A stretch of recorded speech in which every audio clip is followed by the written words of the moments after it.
Good afternoon, and welcome back to our series on how we got the Bible. Today's lecture, we're going to be dealing with the New Testament documents in Greek. These are New Testament documents that we actually still have in existence, that, in fact, if you really want to, most of the ones, especially ones we talk about in this lecture, you can go online and find and look at the entire document for free. But before we talk about some of those specifics and why they're important, let's talk about some definitions. First off, an autograph, which is a word you'll probably hear if you do any study research on historical writing, is the original document written by someone. So if you're talking about Tacitus's histories, then the document he wrote and then published would be considered the autograph. Or you're talking about Paul's letters that he wrote to the church at Colossae, or the church of Philippi. Well, it's the document he actually wrote and then sent to those Christians in those cities. A manuscript refers to a handwritten document.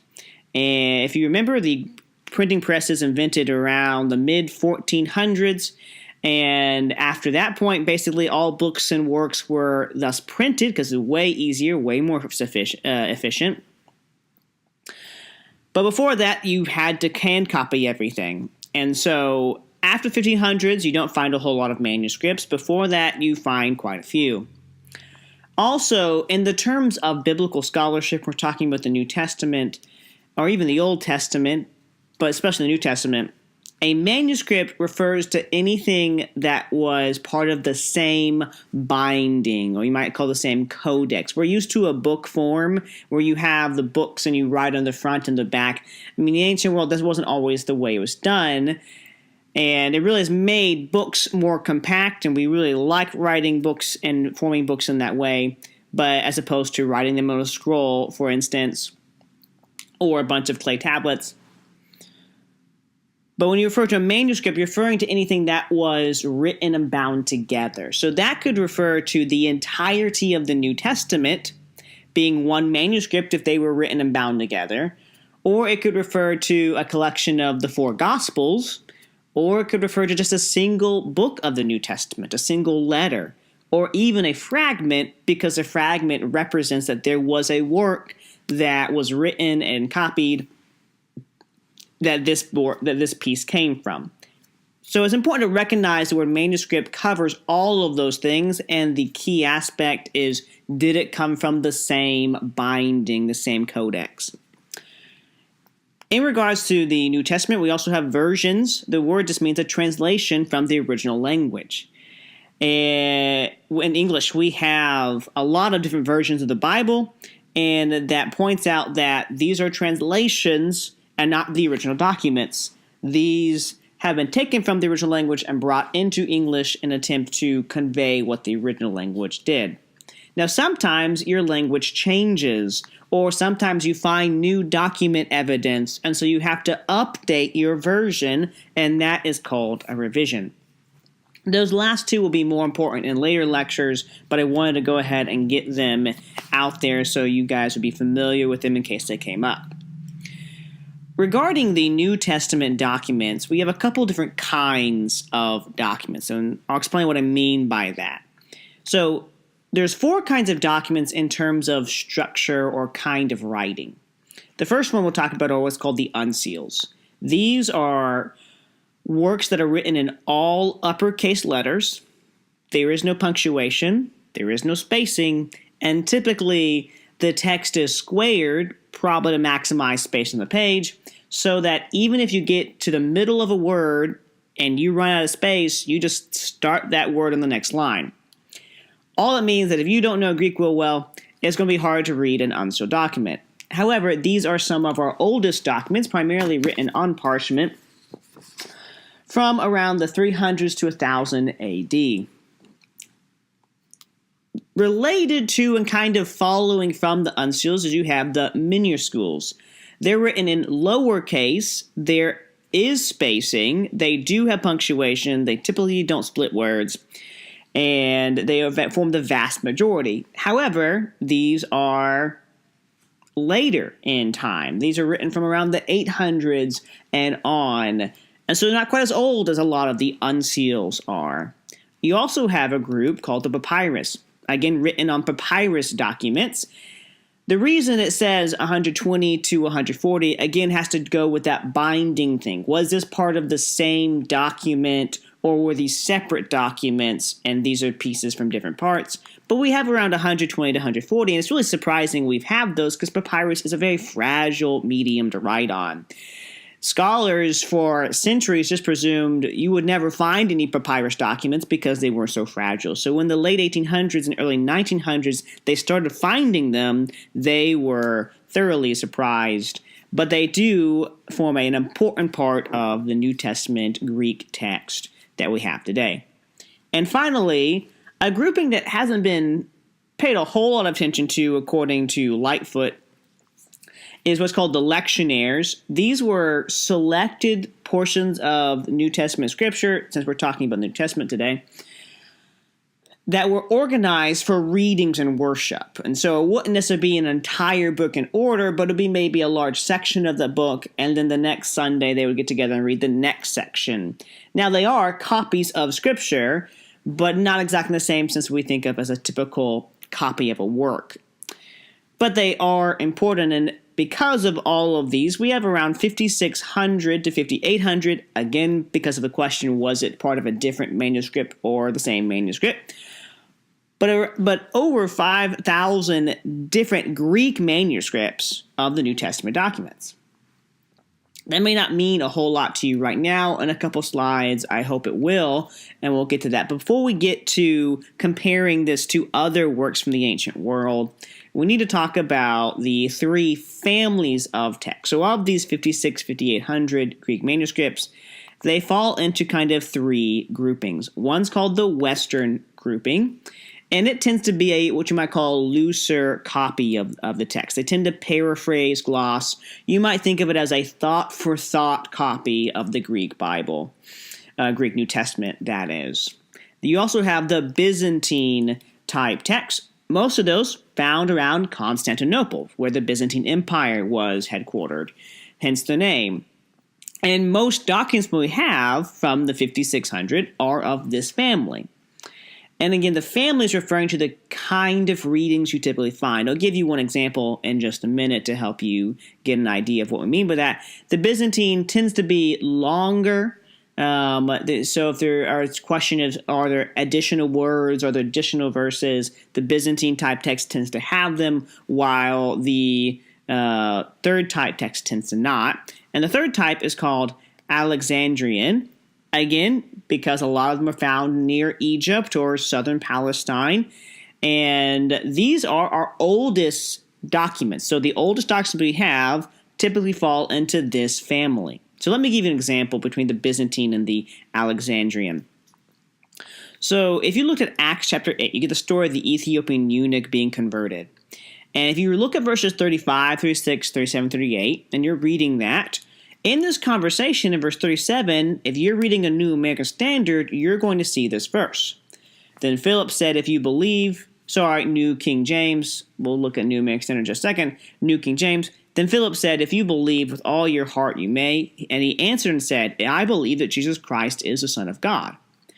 If you're reading a New American Standard, that phrase will be bracketed. That verse will be bracketed. And there'll be a note saying the earliest manuscripts, or at least some early manuscripts, do not contain this verse. To the point, there's so many early manuscripts that don't. In fact, only late manuscripts contain this verse. So that if you're reading the ESV or the New Revised Standard Version, you actually would skip verse 37. It goes from verse 36 to verse 38 because the translators decided there's not enough evidence to say that that was original. Now, we will spend a lecture talking about how do you take the document evidence and then end up with the English versions we do, to give you an idea of that process, to give an overview of that process. It's not just people choosing verses they like and throwing out ones they don't like. And we will talk about that in a couple lessons. So if you have questions, hold on to them. Maybe write them down so you don't forget. Most of those should be answered by lecture 4. But going back to the realization we have so many Greek manuscripts, 5,600, 5,800, I want to compare it to the ancient writings from other writers. if you look at row 3, you're welcome to pause the video here and actually look at the names and look at the dates that these guys wrote and lived, and then compare it to their earliest copy and the time between the earliest copy and the number of copies we have. So, for instance, Plato, a guy you've probably heard of, writing 427, 347 BC. Our earliest copy is from 900 AD. That's 1,200 years between when he wrote and the earliest copy, the oldest copy we have, and we only have 7 copies. Compare that to our Greek, where we have 5,600 copies, and many of them only 25, 50, 100, 200 years after the original autographs. Or if you look at this next page, you look at Tacitus. A lot of our Roman history that we teach at college, and this is one important thing to make about Plato too, that what we teach in college and universities about Plato, when we teach it in college and university about Tacitus, is based on these documents. And we don't preclude our classes on Plato and our classes on Roman history with, we think this is what happened, but we really can't be sure because our document evidence isn't good enough. That's not what people say. And yet, if you look at Tacitus, he writes around 100 AD. Our earliest copy is 1100. That's 1,000 years. And we have 20 copies of what he wrote. And yet, a lot of Roman history are based on what he wrote. And you compare that to the New Testament, which is written in AD 50 to 100, and our earliest evidence, and there is some debate. There's been a recent find. We'll talk about that near the end of the lecture. But at least the earliest evidence we have around 125, 130 AD. It's less than 100 years.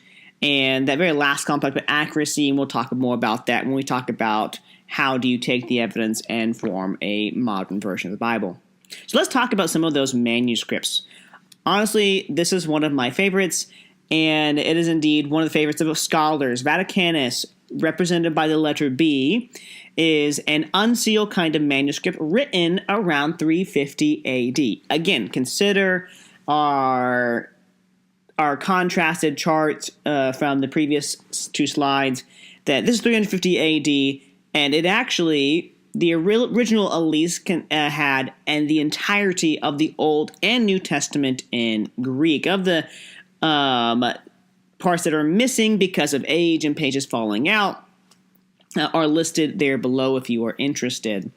And it is this Alexandrian text type. It is this older text type, and it is called Vaticanus because it's housed at the Vatican. We know it's been there at least since 1481. It was listed on a list of books. It might have been one of the original books at the Vatican Library. And it was shrouded in mystery for a long time. There wasn't a copy that was released to the world for people to look at, really, until the late 1800s, 1889 to 90. Before that, a couple people, including a very important guy named Constantine von Tischendorf, were allowed to see it and copy parts of it. He is the one who got to copy most of it before it actually was officially released as a facsimile near the end of the 1800s. But it's considered to be probably the purest form of the New Testament Greek.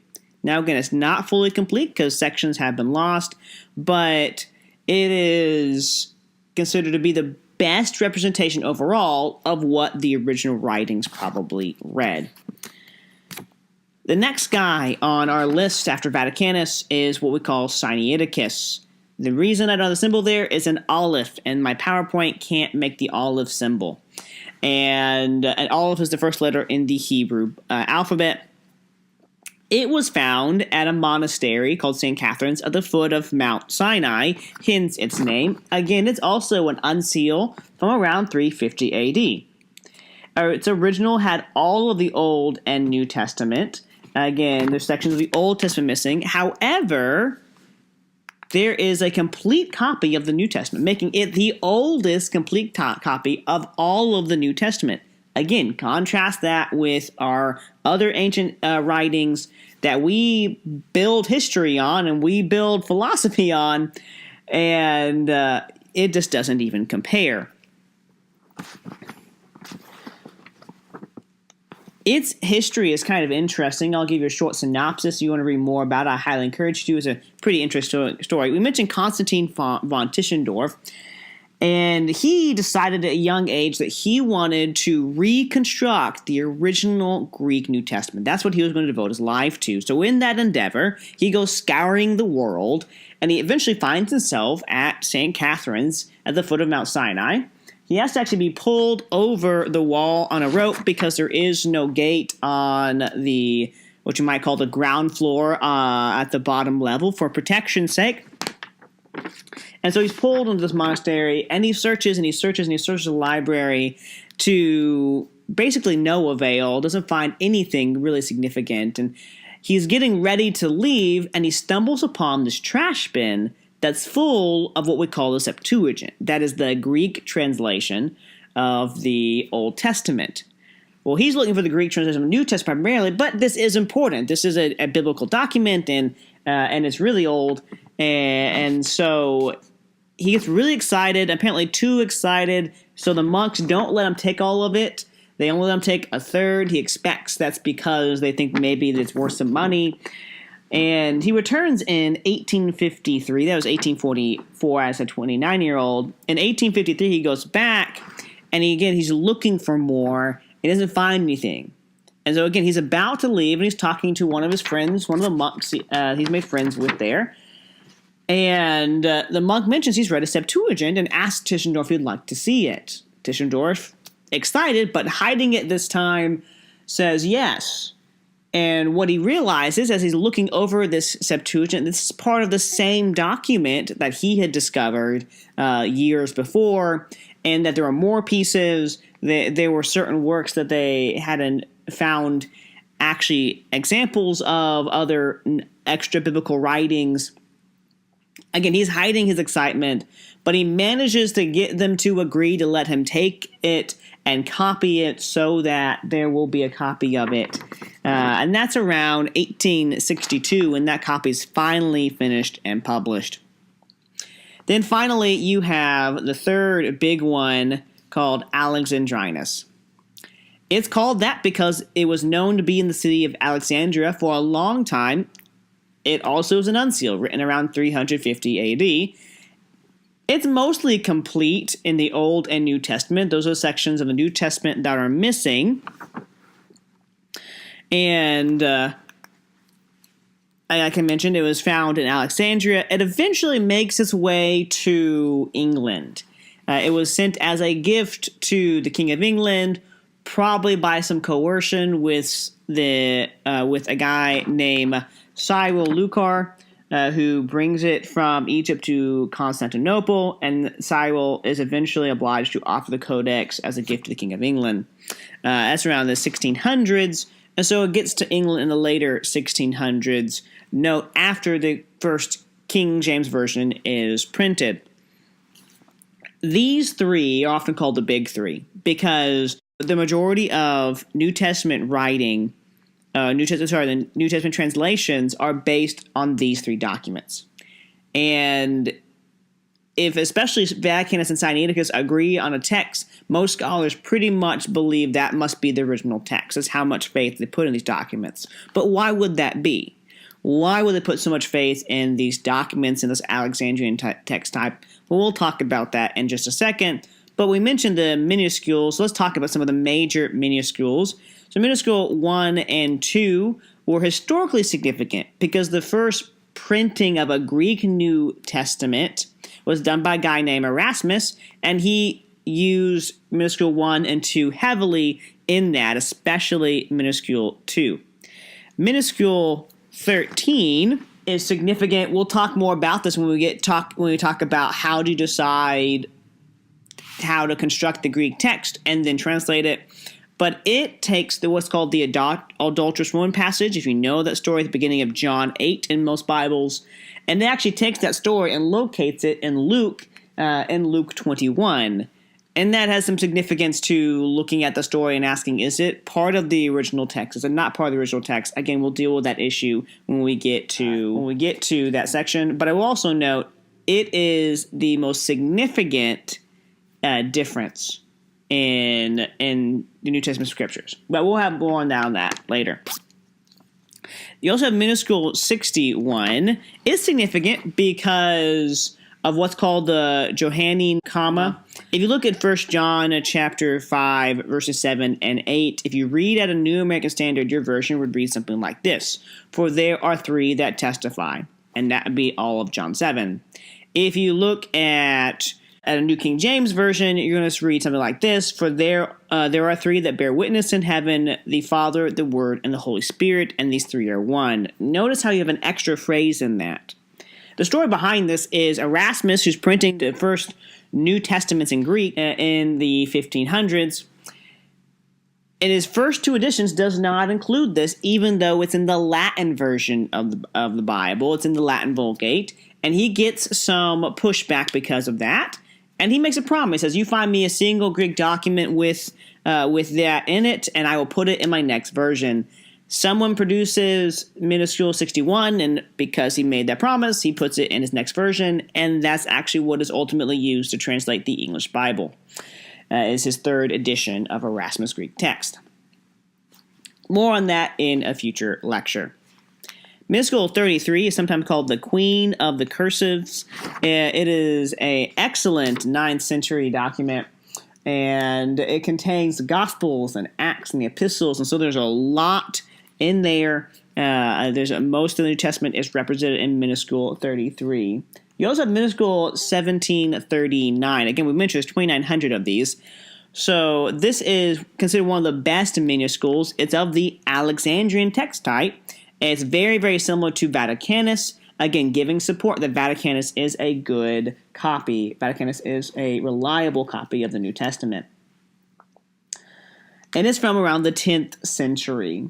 Finally, we go to our major papyrus. This really taps into why Vaticanus and Sinaiticus and Alexandrinus are so important. So let's think about that real quick. And so there are three papyri that are now recognized as a single document. Again, we've talked about that in this lecture. But P4, P64, P67. And here's a picture of the P64 part of that. It is possibly the oldest codex, meaning single binding, of all the Gospels. Between the different pages in these documents, there are large portions of Matthew and Luke. But what's real significant is they follow the Alexandrian text type. They are similar to the Alexandrian text type. Another important document is P46. This is pictured here. And it is an early 3rd century document. So when you say 3rd century, you're talking about 200. So the early 200s, again, New Testament was written 50 to 100 AD. So you're talking like 100 years after it's written. And this is a time period when it's hard to copy things, and things are fragile, and they are old and ancient, and things fall apart when they're old and ancient. It contains most of Paul's letters, and it's very similar to Vaticanus and Sinaiticus. It's part of the collection of papyri that's often called the Chester Beatty collection. One of the most important documents, even though it is tiny in size, is what we call P52. It is sometimes called the John Rylands fragment. It is the oldest document, or oldest fragment of anything in the Bible we have for sure. But I put that question mark there because there is a piece of mark that might be from 85. There is a debate going on between scholars. There is no consensus on that. But right now, this holds the title for oldest piece of the New Testament in Greek. But that might eventually change with this new mark fragment, or if there's another piece that is found. It's probably possible that someone else will take the title of oldest. It's a small portion of John 6, and it's from Egypt. Again, the text itself is mostly just significant because of its age. Because John is probably written around 80 AD, maybe 85 AD, and this is probably written 125, 130 AD. Very close, especially when you're talking about ancient documents. P75 is the last one we're going to talk about today. It is also a significant document. It is the one that might challenge that first one we mentioned, the P4, 64, and 67, as the oldest codex of the Gospels. It's written from around 175 to 225 AD. Again, that's very close to the originals in terms of ancient writing.